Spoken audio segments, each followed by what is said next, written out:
Hello, our friends, Evolutionary Energy Arts family. Hello there, welcome back.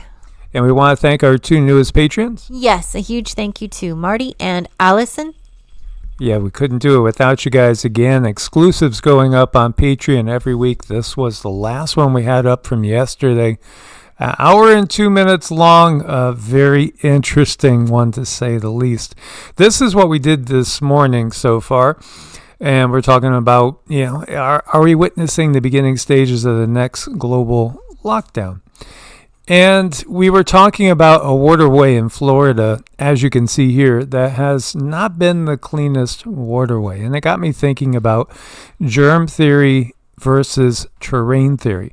So, again, you guys have requested short videos that you could show to family members in order to wake them up. So I want to give you that.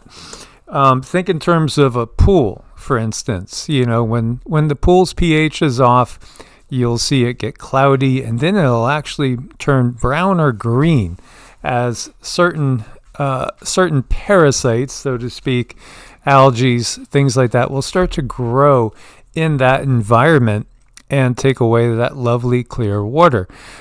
Here is an illustration showing terrain theory, in which what do you do with an environment that is not clean? You got to clean the environment, right? And the fish will be okay if the environment is clean and non-toxic. Now, germ theory would do something very, very different. And I think this is a little bit dramatic, but it is. And it is really a stark difference between the two theories. On germ theory, microorganisms are monomorphic. In other words, they have a fixed form. In terrain theory, microorganisms are pleomorphic. So their form changing, their form function changing in accordance with their nutrient medium, the nature of which is determined by the internal ecology or physical integrity of the host organism. Now, if that sounds kind of like it's got a lot of legalese to it, basically what it's saying is, again, the environment is everything in terrain theory. In germ theory, the focus is on the pathogen. It's on the germ. It's on the disease itself. What people that believe in terrain theory think, and what they state, is that, make the environment such that the germ doesn't want to habitate there. And in fact, in many cases, it's impossible for the germ to habitate there. And, there's stark differences between the two of them. Every disease is caused by a particular microorganism, sometimes called pathogenic, which is germ theory, disease causing. And terrain theory, every disease is caused by the conditions again of the environment. Very, very different. Now, microorganisms are generally suspect in germ theory. However, when you look to terrain theory, microorganisms are necessary for metabolic functions of the body. We know this to be true. And so a great example is antibiotics. What do antibiotics do? They're anti-life. They literally blast all the bacteria that they come in contact with. So we take them orally. They go down into the stomach, and in the stomach and in the intestines, it's just scorched earth. So it wipes out all the microorganisms.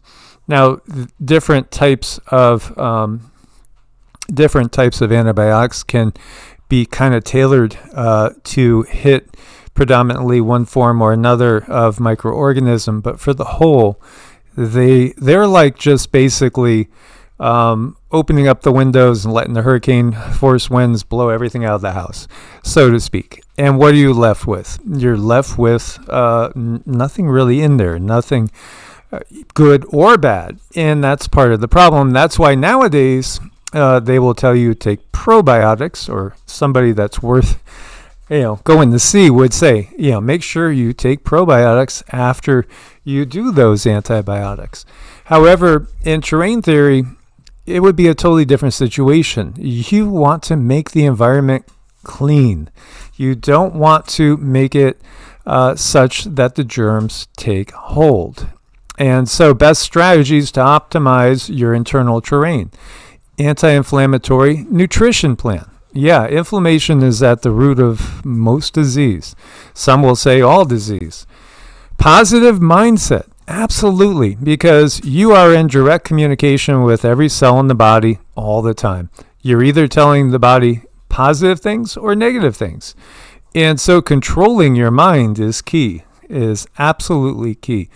And, reduce stress and optimize sleeping habits. That should be just a given. We don't want to be in fight or flight. When you have cortisol being released, it's going to overload your adrenals.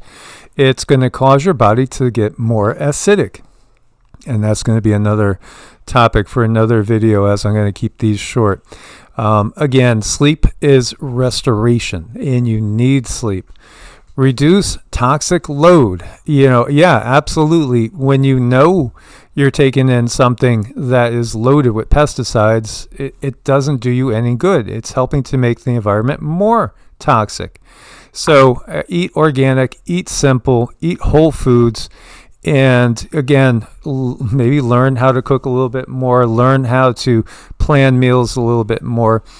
Regular movement and exercise are key, absolutely, because movement, it's movement that moves the lymph through the body, that is your sewer system in the body, the septic system. If you're not moving, it's not flowing, and you're basically getting backed up with a whole lot of crap, so to speak, in more ways than one, because again, in this world with the diets that we see, you get a lot of diverticulitis, you get a lot of bowel obstructions, you get a lot of backup, you have a lot of toxicity. It's said that John Wayne, when they did his autopsy, there was like 20 or 30 pounds of meat in his intestines that never got sent out of the body. If you are a carnivore, make sure you're taking in plenty of fiber. So, again, things like cabbage and broccoli and roughage and lettuce, etc., etc.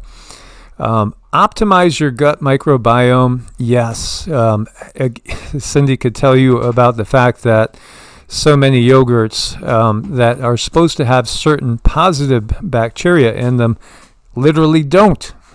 And so Cindy makes her own yogurt, and we'll do a video with that with Cindy in Cindy's kitchen.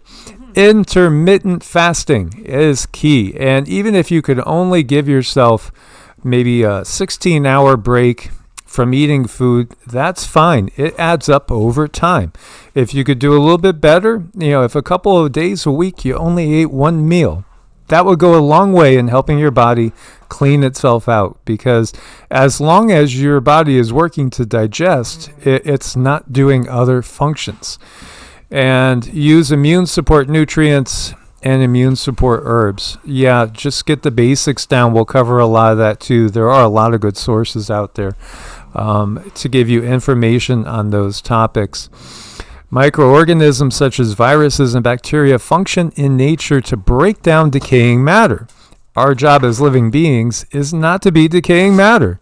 When we promote life, health, and vitality, the microorganisms work to our benefit and strengthen our bodies. Yeah, you'll find that if your environment is clean and non-toxic, as much as possible in this toxic world, the bad germs are not going to be able to take hold.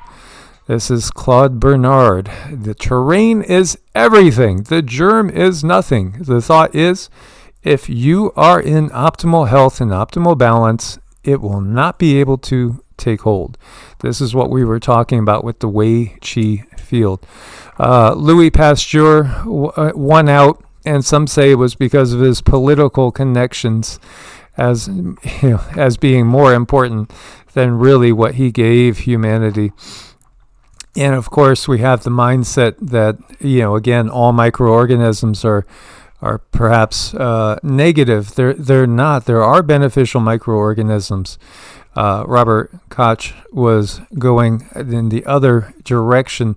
You know, we need certain microorganisms in our body to keep us functioning optimally. And what we have with today's modern medicine, just look to its results. Again, life expectancy has been in decline when it should be skyrocketing. And again, quality of life, all sorts of chronic disease is increasing. Is there any coincidence here that as Western modern medicine has spread around the globe, we're finding people in worse health than ever? I do not think that is a coincidence at all, no matter how much they will try to keep us from speaking the truth of what's just obvious. So again, just think in terms of germ theory versus terrain theory in a simplified matter. Go back to that first little picture here. And again, if you're putting your kids in a disgusting, vile pool that's full of toxic growth, do you think it's going to be good for their health? It doesn't matter what other things you're going to be putting into your kids. It's time to clean the pool, so to speak. As always, source bless and namaste.